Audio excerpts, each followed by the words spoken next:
We are very, very honored and pleased to have a special guest today, Councilman Pete Smith from the Anne Arundel County Council. Thanks for being on the show with us today. Thank you for the Pete. invitation. Tell us a little bit about how long you've been on the County Council and tell us about your district. So I've been on the council, this is my 4th year, or cumulative. I was elected 2 years ago, about almost 2 years ago, but I served about 18 months previous to that, Right. In a different capacity. And so over that time, I feel like I've learned a lot about being a council person. Part of my ability, at least from passing a budget, is being able to shine a spotlight on different issues. And so those are probably two of the biggest things that I've learned over the last 3 years. And tell us about your district. So this district is very unique, unlike some of the other districts. They're very similar when it comes to the dynamics of the individuals in housing communities that are in those districts. Whereas in this district, it sort of swings the gamut, right? You have very wealthy individuals that live in this area, in Hanover, and then you have sort of the lower end when it comes to income, Brooklyn Park, Mead Village, things like that. So it's a very wide, financially diverse district, as well as culturally. And so I'm proud to represent that sort of part of Anne Arundel County. But we have Severn, Hanover, Jessup, Linthicum, Brooklyn Park, northern part of Glen Burnie, and I think it's the nucleus of the state, because within District 1 you have Northrop Grumman, you have Maryland Live, you have Arundel Mills, you have parts of Fort Meade. You tell me you have the airport, BWI. Tell me another jurisdiction that has that much economic activity occurring in one councilmatic district. It is literally the hub financially of the state of Maryland. True. You mentioned that you like to highlight issues, Yes. and one of them is homelessness. Can you speak to us about that? It's an issue that was sort of important to me, partially because my brother was homeless for a few weeks here recently. And we had a conversation about helping him get a bus ticket to get to here or get to Illinois or get to Las Vegas. He's in Arizona. And so that sort of hit the mark. I was curious about how do we as Anne Arundel County take care of the citizens who are homeless in this area. We spend so much money every year building things, trying to make the lives of those who live here better. So what are we doing for those who don't sort of make use of those buildings? What about the homeless folks who don't have access to it? Who aren't necessarily worried about the tax cuts because it really doesn't affect them.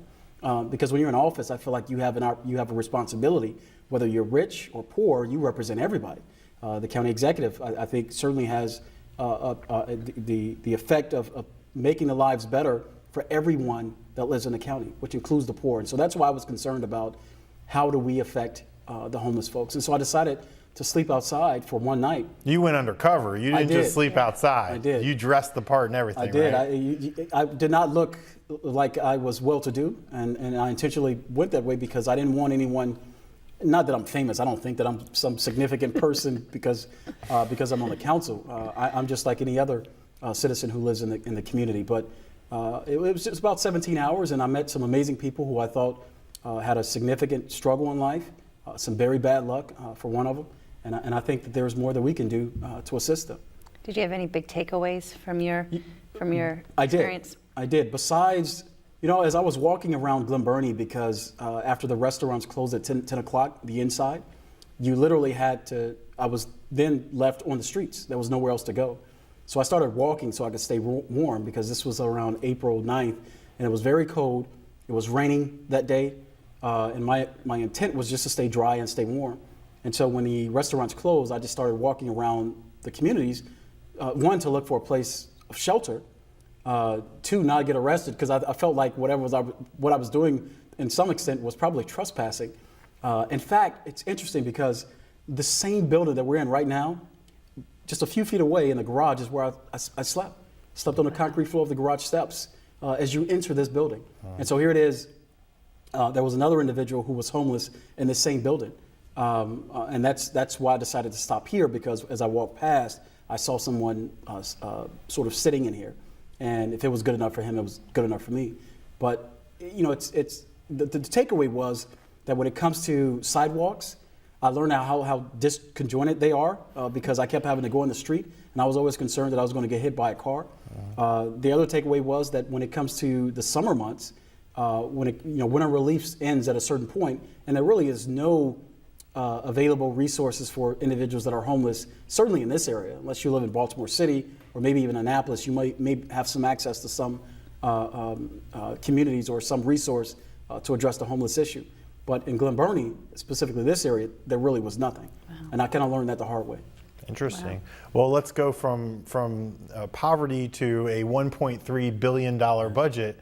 Right now, the council is deliberating. You have about 3 weeks left. Where are you at, and what are some of the issues that have come to your attention that you think we need to focus on with the budget? Well, for the most part, I'll say that it's not a bad budget, because this is probably one of the budgets where I've seen the least amount of items being targeted in our council conversations.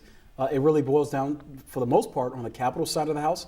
There are some minor things on the operating side that I think may need some tweaking. But when you look at a $1.4 billion budget, I mean, we're literally talking about the edges that may be tweaked. That's significant because we expanded the debt affordability, the bonds, so that allow us to build more, so which in effect allows us to take care of more issues within the county. And so the councilman, I think, as over the next few weeks, as we continue to deliberate and look at what we believe, because the budget is really, even though it's the county executive budget, it's 8 people collectively who ultimately decide what that final budget looks like. And so when you have 8 people trying to cook something, right? Sometimes the intended... Sometimes the little soup gets spilled. Exactly, a little soup gets spilled. That's a good analogy.